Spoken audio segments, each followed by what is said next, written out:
નમસ્કાર વિદ્યાર્થી મિત્રો, કેમ છો? મજામાં?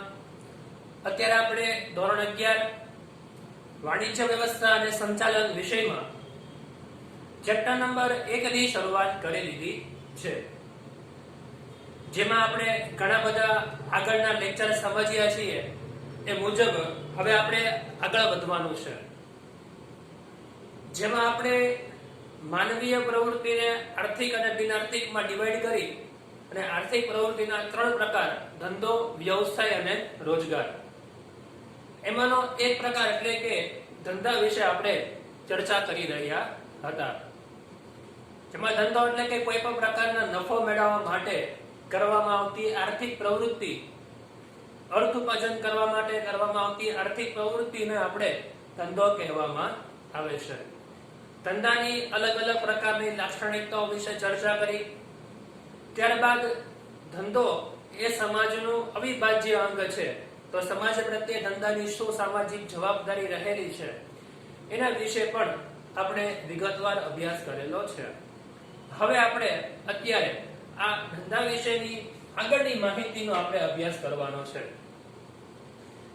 તો અત્યારે જે ટોપિક સમજવાનો છે એ ખૂબ અગત્યનો અને 12મા ધોરણમાં આપણા માટે મહત્વનો ટોપિક છે.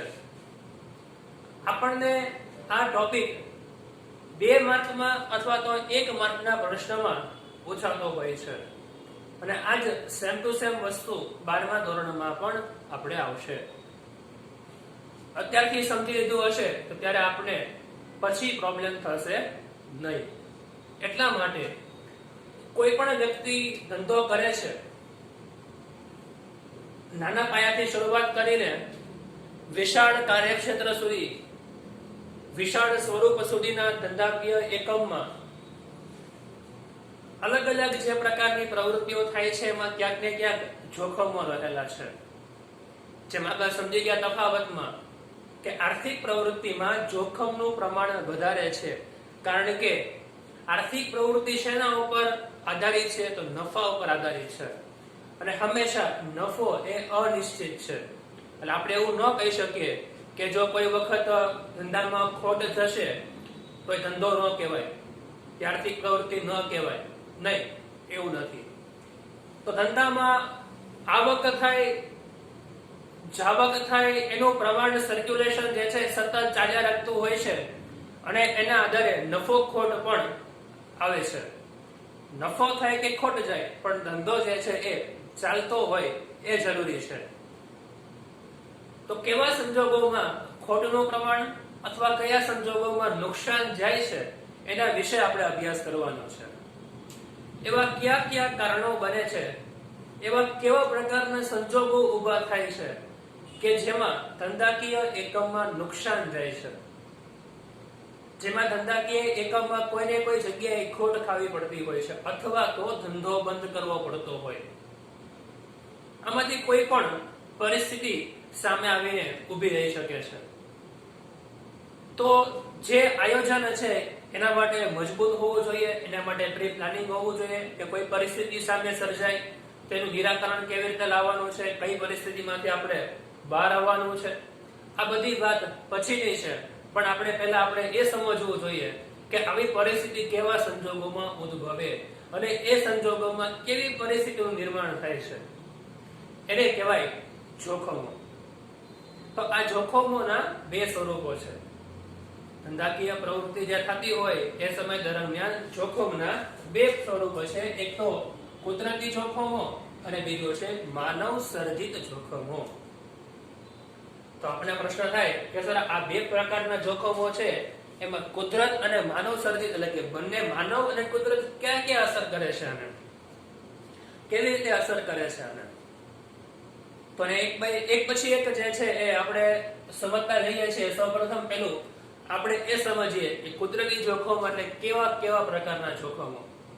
તો સૌપ્રથમ કુદરતી જોખમમાં છે ધરતીકંપ.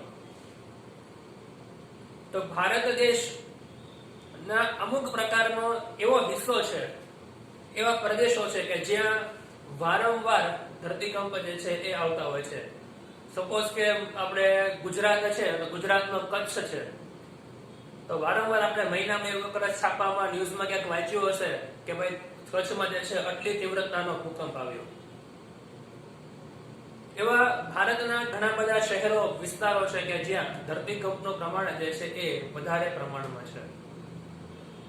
જેમ કે ભારત સિવાયના બીજા દેશો છે, ઇન્ડોનેશિયા છે, જાપાન છે, તો એવા દેશોમાં પણ કુદરતી આવી પ્રકારની આપત્તિ ધરતીકંપનું પ્રમાણ જે છે એ ખૂબ જોવા મળે છે. બીજું કીધું છે પૂર. તો જે આપણે ઘણી વખત ન્યૂઝપેપર વાંચતા હશો કે ભાઈ ઉત્તરાખંડ છે, તો હિમાચલ પ્રદેશ છે, તો જ્યાં વધુ પ્રમાણમાં નદીનું પ્રમાણ છે, જ્યાં નદી વિસ્તાર છે, પહાડી વિસ્તાર છે, તો ત્યાં પૂરનું પ્રમાણ વધુ રહેતું હોય છે અને પૂરને કારણે ઘણું બધું નુકસાન પણ જતું હોય છે. પછી સુનામી.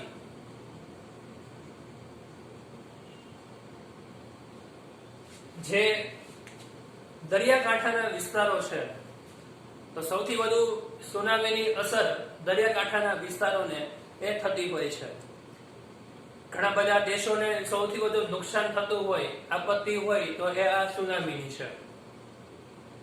જાપાન છે, ચીન છે, ઇન્ડોનેશિયા છે, બરાબર. એવા જે અમુક વિસ્તારો પ્લસ ભારતના પણ જે દરિયાકાંઠાના જે પ્રદેશો છે ત્યાં પણ આની અસર ખૂબ મોટા પ્રમાણમાં, ગંભીર પ્રમાણમાં થતી હોય છે. તો સુનામી પ્લસ આ બધી જેવા જોખમો જે છે એ ખૂબ વધુ પ્રમાણમાં જોવા મળતા હોય છે. તો આને કારણે શું થાય? તો કુદરતી જોખમો નું પ્રમાણ વધે તો એને કારણે ધંધાના વિકાસને અવરોધ થાય.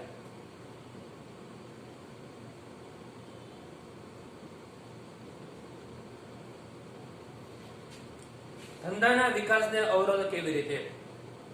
કારણ કે કોઈ કંપની છે, કોઈ ઇન્ડસ્ટ્રીઝ છે, તો ભાઈ એ ઇન્ડસ્ટ્રીઝ દરિયાકાંઠાના વિસ્તારોમાં જો આવેલી હોય અથવા તો જે ભૂકંપ વારંવાર આવતો હોય એવા પ્રકારના પ્રદેશોમાં હોય અને જો ભૂકંપ કે સુનામી કઈ આવે તો એને કારણે એ જે કોઈ પણ પ્લાન્ટ છે એને ઘણું બધું નુકસાન થતું હોય. જેમ કે કચ્છ છે, તો કચ્છમાં જે સમય દરમિયાન 2001માં ભૂકંપ આવેલો, એની પહેલા પણ ભૂકંપ આવેલા, તો એ સમય દરમિયાન આખો જે વિસ્તાર જે છે એ નાશ પામેલો. સાથે સાથે અત્યારે તમે જોવા જાઓ તો સૌથી વધુ ડેવલપમેન્ટ પાછું કચ્છમાં છે. તો ત્યાંના જે ધંધાકીય એકમો છે એને ધ્યાનમાં છે કે ભવિષ્યમાં કદાચ આવી હોનારત હજી પણ બની શકે, તો એની સામે એ વિકાસમાં અવરોધ બની શકે છે. કરોડો રૂપિયાનો પ્લાન્ટ સ્થાપના કર્યો હોય, સુનામી કે ભૂકંપ આખું ધ્વસ્ત થઈ જાય તો નુકસાન છે. એટલા માટે ધંધાકીય એકમોને નુકસાન છે, પ્લસ મિલકતનો નાશ થશે અથવા નુકસાન થશે. તમને ઉદાહરણ આપ્યું એવી રીતે કે આખો પ્લાન્ટ ઉભો કર્યો અને જો ધરતીકંપ કે સુનામી આવે તો બધો પ્લાન્ટ જે છે એ ધ્વસ્ત થઈ જશે અથવા એમાંથી અમુક ટકા ભાગ જે છે એ નાશ પામશે. તો આવા પ્રકારના જોખમો કુદરતી રીતે જોવા મળે છે. અને એક વસ્તુ છે કે કુદરત ઉપર ક્યારે પણ માનવી જે છે એ પોતે આધિપત્ય સ્થાપી શક્યો નથી. કુદરતને ક્યારેય માનવી કાબુમાં રાખી શક્યો નથી. જ્યારે કાબુમાં રાખવાના પ્રયત્નો કર્યા છે ત્યારે કોઈને કોઈ પ્રકારના નુકસાની ભોગવવાનો સમય આપણે આવેલો છે. એટલા માટે કીધું છે કે ધંધાનો અંકુશ જે છે એ કુદરત ઉપર નથી. સુનામીને ક્યારે રોકી શકાશે નહીં, ધરતીકંપને ક્યારે રોકી શકાશે નહીં, એમાં ધંધાકીય એકમ કઈ ન કરી શકે. પણ હા, એનાથી બચવા માટેના એના પ્રી પ્લાનિંગ, એના માટેની વ્યવસ્થા કરી શકે. અત્યારે આધુનિક પદ્ધતિ એવી છે કે જો ભૂકંપ આરક્ષિત જે કોઈ પણ પ્રદેશ છે, ભૂકંપ વિસ્તાર જે છે એ વિસ્તારમાં એવા પ્રકારનું સ્ટ્રક્ચર ઉભું કરવામાં આવે છે પાયાથી લઈને કે કદાચ અમુક તીવ્રતા સુધીનો ભૂકંપ આવે તો એ મકાન કે એ પ્લાન્ટ જે છે એ સહન કરી જાય, મીન્સ કે ટકી શકે એમ.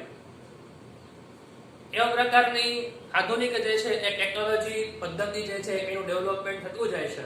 તો એ પણ એક સારી વસ્તુ કહેવાશે. પણ આપણે સંપૂર્ણ એની ઉપર અંકુશ રાખી શકતા નથી, આપણે સંપૂર્ણ એનાથી આબાદ થઈ શકતા નથી.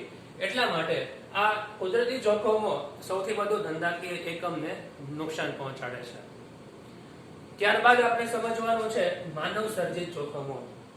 માનવ સર્જિત એટલે કે મનુષ્ય દ્વારા, વ્યક્તિઓ દ્વારા આ પ્રકારના જોખમો ઉદ્ભવ થતા હોય છે. પહેલા આપણે ઉદાહરણ સમજીએ, પછી એને પોઈન્ટ વાઇઝ આગળ જઈએ. પેલું ગ્રાહકની અભિરુચિ. ગ્રાહક બજારનો રાજા છે.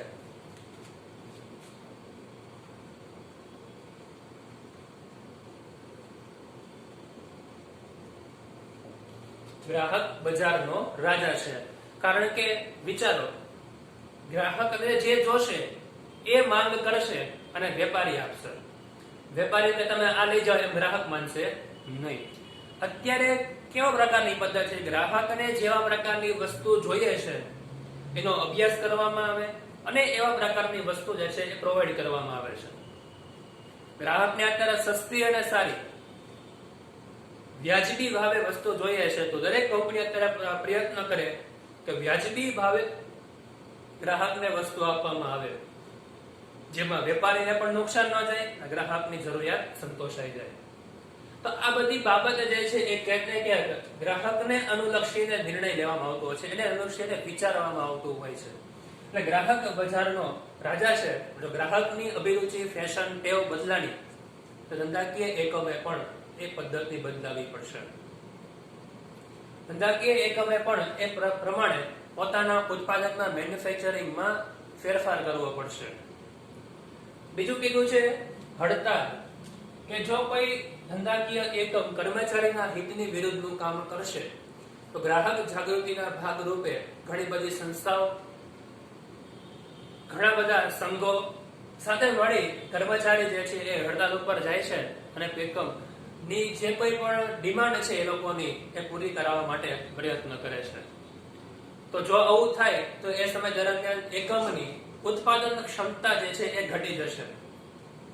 ઉત્પાદન ક્ષમતા ઘટશે, એને કારણે બજારમાં એ વસ્તુ લાવી શકશે નહીં અને નફાનું પ્રમાણ અને ઓવરઓલ એની છાપ જે છે એ ધીમે ધીમે ડાઉન થશે. આર્થિક નુકસાન જવાનો ભય વધારે છે. એટલા માટે આ હડતાલ, હરીફાઈ, તો આનું પ્રમાણ દિવસે ને દિવસે વધુ ને વધુ વિકાસ થતો જાય છે. જેમ અમુક વર્ષો પહેલા, આજથી 50-60 વર્ષ પહેલાની વાત કરીએ તો ભાઈ હરીફાઈનું પ્રમાણ જે છે એ થોડું ઓછું હતું. એક સરખી વસ્તુ ઉત્પાદન કરતી કંપનીઓ એ લિમિટેડ હતી, 5-7 અમુક માત્રામાં હતી. પણ અત્યારે તો એક જ સરખી વસ્તુ બનાવતી 10-15 કંપનીઓ છે. તો જેમ ઉત્પાદન કરતી કંપનીઓનું પ્રમાણ વધતું જાય છે, તો એમ સામે સામે એકબીજાની હરીફાઈમાં આવે છે કે ભાઈ તમે વસ્તુની કિંમત 50,000 રાખશો તો ભાઈ એ વ્યક્તિ વસ્તુની કિંમત 45,000 રાખશે. ગ્રાહક ક્યાં જશે? 45 તરફ. આની કિંમત ઘટી ગઈ તો આને ફરજિયાત 50 માંથી જે છે એ 45 કરવી પડે છે. અહીંયા એક વસ્તુ સમજી શકીએ કે જો વસ્તુની કિંમત 50,000 છે, જો બીજો વ્યક્તિ જે છે એ 45 માં વેચતો હોય, તો ગ્રાહક ક્યાં જશે? 45,000 ની વસ્તુ ખરીદવા જશે. એટલા માટે અહીંયા 50,000 ની વસ્તુ વાળી 45,000 કિંમત કરવી પડશે. તો અહીંયા હરીફાઈ જોવા મળશે. ગુણવત્તાનું પ્રમાણ, વ્યવસ્થાનું પ્રમાણ, અલગ અલગ પ્રકારની સેવાઓનું પ્રમાણ ધીમે ધીમે એમાં ફેરફાર થતો જાય છે અને એ ફેરફાર ડાયરેક્ટલી ધંધાકીય એકમને અસર કરતો હોય છે. ત્યારબાદ ધંધાકીય એકમમાં ટેકનોલોજીમાં પરિવર્તન આવે.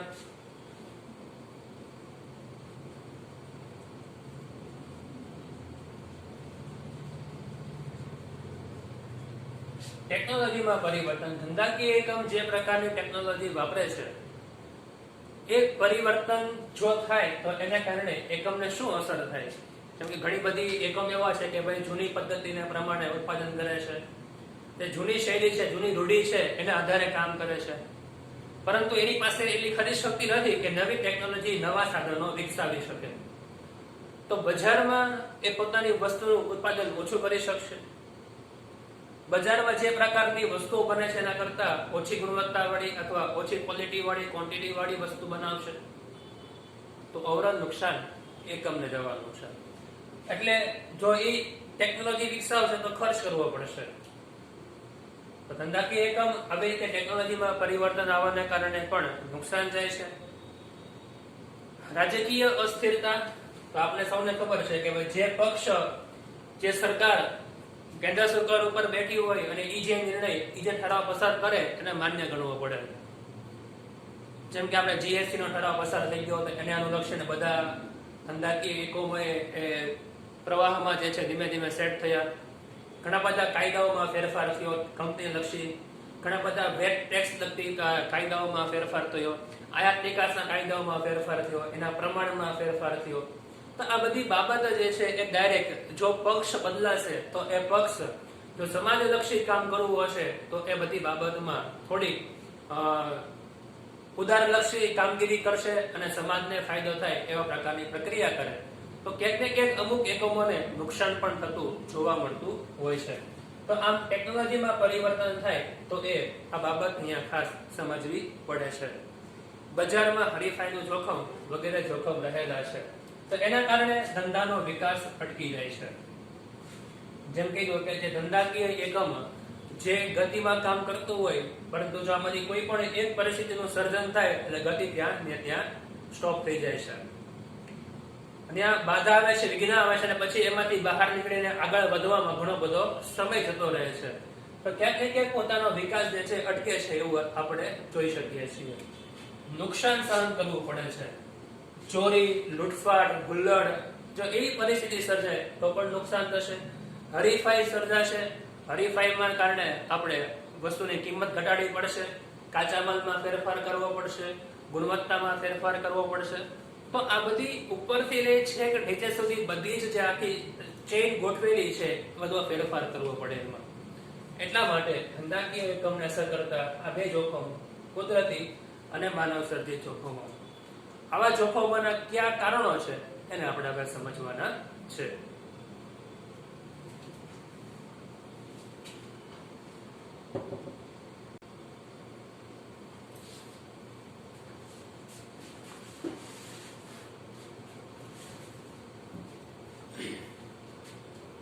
ધંધાકીય જોખમોના આપણે અલગ અલગ પ્રકારના કારણોની ચર્ચા કરવાની છે. કુલ મળીને 6 કારણો છે. એમાં સૌપ્રથમ પહેલું છે ટેકનોલોજીમાં ફેરફાર.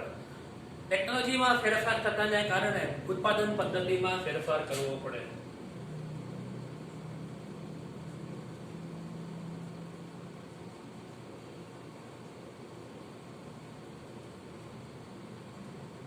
સમજાય છે? ધારો કે કોઈ પ્રકારની ટેકનોલોજી જે છે એ બદલાણી છે, તો ટેકનોલોજી બદલાશે એની સાથે સાથે ઉત્પાદન પદ્ધતિ બદલાવી પડશે. જૂના યંત્રના બદલે નવા યંત્રની સ્થાપના કરવી પડશે. તો પદ્ધતિ બદલાઈ ગઈ.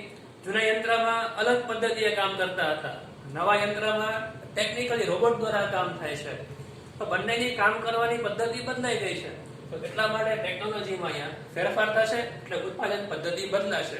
જૂના યંત્રને બદલે નવા યંત્ર આવશે. વૈકલ્પિક પેદાશમાં ભય. વૈકલ્પિક પેદાશ એટલે શું?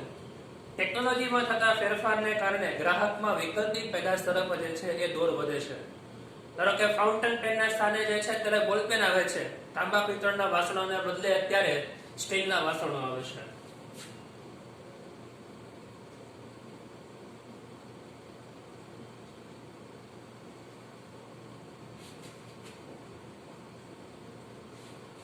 તો ધંધાકીય એકમમાં વૈકલ્પિક પેદાશનો ભય વધવા લાગ્યો છે. ધારો કે જે કંસારા બજાર છે, વાસણો જે છે એ બનાવતી કોઈ પણ સંસ્થા છે, કંપની છે, બરાબર, એ વેચતા કોઈ પણ પેઢી છે, તો સૌપ્રથમ પહેલા આથી 15-20 વર્ષ પહેલા જ લોકો જે છે એ તાંબા અને પિત્તળના અથવા તો કાંસાના જે છે એ વાસણનો ઉપયોગ કરતા હતા.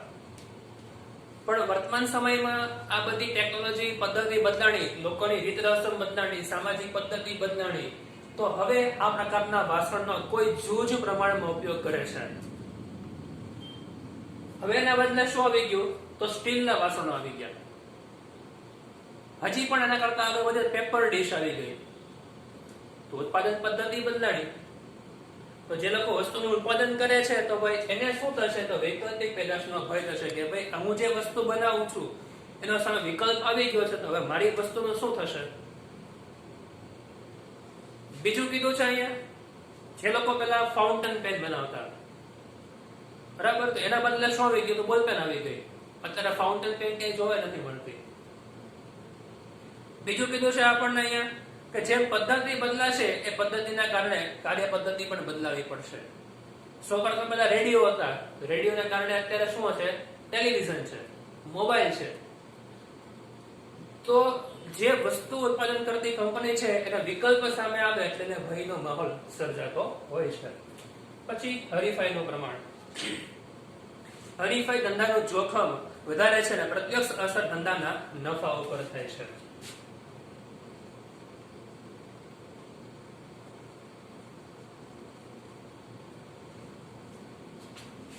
કેવી રીતે નફા પર અસર થાય? તો એકમે બજારમાં પોતાનું સ્થાન ટકાવી રાખવા હરીફાઈની સામે વસ્તુની કિંમત યોગ્ય પ્રમાણમાં વેચવી પડે. જેમાંની પહેલા જ હમણાં સમજ્યા હતા કે હરીફો કરતા વધુ કે ઓછી કિંમત જે છે એ નક્કી કરતી વખતે ખાસ કાળજી રાખવી પડે. જો વધુ કિંમત રાખશો તો ગ્રાહક નહીં આવે, ઓછી કિંમત રાખશો તો નફો નહીં થાય. એટલે કે બજારમાં જે હરીફો વસ્તુ વેચે છે એને ધ્યાનમાં રાખીને, સમતુલન રાખીને આપણે વસ્તુનું એકમનું વેચાણ કરવું જોઈએ. હરીફાઈમાં સામનો કરવા માટે વેચાણ કિંમતમાં ઘટાડો કરવો પડે છે, જાહેરાત ખર્ચ કરવો પડે છે. તો એને કારણે નફામાં જે છે એ ઘટાડો થાય છે. નફા પર અસર શું થાય? નફો ઘટે. કારણ કે ખર્ચનું પ્રમાણ વધી જાય છે એટલા માટે. પછી કાયદાઓ. પ્રદૂષણનો કાયદો, ગ્રાહકનો કાયદો,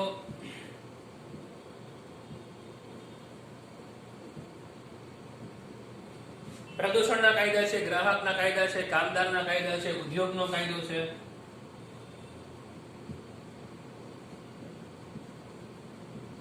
આ બધા જ કાયદાઓનું નીતિસર નિયમાનુસાર જે છે ધંધાએ પાલન કરવું પડે છે. લઘુત્તમ વેતનધારો, કારખાના પગારધારો ધંધાકીય એકમે કેટલાક નિર્ણયો લેતા જે છે એ અટકાવતા હોય છે. કર્મચારીને ઓછામાં ઓછું એટલું વેતન તો આપવું જોઈએ, લઘુત્તમ વેતનધારો કીધું છે. કારખાના ધારો કે કંપની કોઈ પણ કારખાનું શરૂ કરે છે એ સમય દરમિયાન સ્થાપના વખતે આટલા નીતિ નિયમોનું પાલન કરવું જરૂરી છે. આટલી સુખ સગવડતા હોવી જરૂરી છે, આટલી બધી ફેસિલિટી હોવી જરૂરી છે. તો આ બધી વસ્તુ જે છે આના કારણે ખર્ચનું પ્રમાણ પણ વધી જાય છે.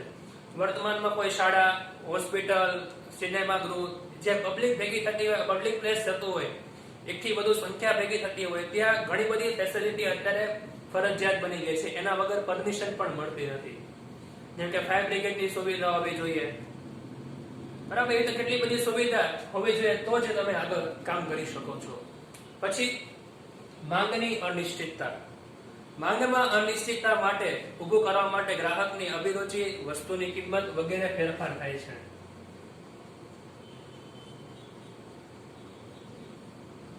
માંગ, એની ફેશન, એની ટેવ, રુચિ, આ બધી ધંધાકીય એકમને અસર કરતા પરિબળો છે. તે ધંધાના નફા ઉપર ડાયરેક્ટ અસર થાય છે. જો ગ્રાહકની માંગ બદલાઈ જાય તો વસ્તુ વેચાતી નથી, ડાયરેક્ટ નફા ઉપર અસર થાય. એનો કાચો માલ, ઉત્પાદિત થયેલી માલને વેચાણ કરવું, અલગ અલગ પદ્ધતિએ નુકસાન થતું જોવા મળે છે. ભૌતિક પ્રકારના જોખમો. ધંધામાં, ઉદ્યોગમાં લેવાતી મિલકતોનું થતું નુકસાન ભૌતિક સ્વરૂપનું નુકસાન છે. કે યંત્રો, સાધનો કામ કરતા બંધ થઈ જાય, વાહન દરમિયાન માલને નુકસાન થાય, એ પ્રકારના.